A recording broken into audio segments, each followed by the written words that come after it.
break between games, and now you've had about 12 days. Yeah, I think this got to be it.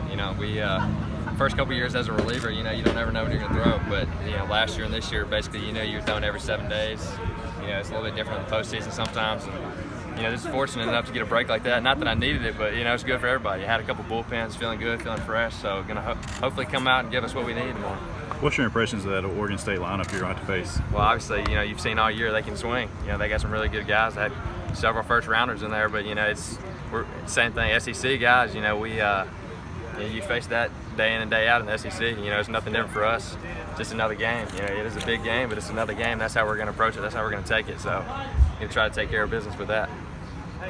As you're watching Ethan and Connor pitching the other days, are you watching the field? Are you watching how things play? What are you observing? Yeah, absolutely. So, kind of going from hitters and pitchers and defenders, asking them all the same. But everybody that I've talked to about the mound says it's one of the best mounds, obviously, as you would expect here at TD Ameritrade, that they've ever pitched on. And coming from the infield, everything seems to be perfect, just as you would imagine. So, you kind of talk to them. Of course, it's different teams, but you still kind of try to pick their brain, see if the wind is doing there's such thing, if something in the background is changing your view of the hitter. But other than that, no, it's just some small things, everything you ask at every other park. But yeah, that's about it. It's being the third starter, it's a real blessing to be able to watch those two guys and watch 2 games and watch everything that happens before I get in there. But yeah, on a field this perfect and this size, it's just a field where a pitcher can do this. They just let it play, let your defense work. Yeah, that's what we're hoping. We've seen several home runs now. Last night was 11-6, something like that. What was the end of the final last night? 11-6, yeah.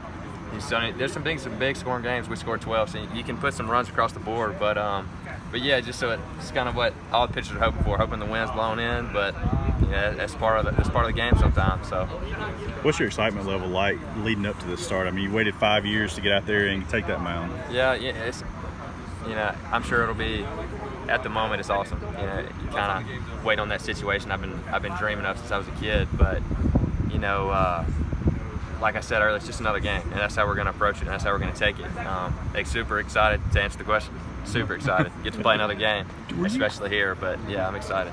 Somebody told me you were here in 13 when you started playing. So I was a freshman, so that fall. So I wasn't there here in the spring with them, but I was actually on a summer baseball trip. I was already committed coming there in the fall. Came in August, actually. I got to play with 2 or 3 years with some of the guys that were on that team. And a lot of them text me, congratulating me, and that I got to play with for, like I said, 2 or 3 years. So there's a lot of guys that have reached out and congratulated me as I did them at that point. So yeah, it's pretty cool to have that happen. That's awesome.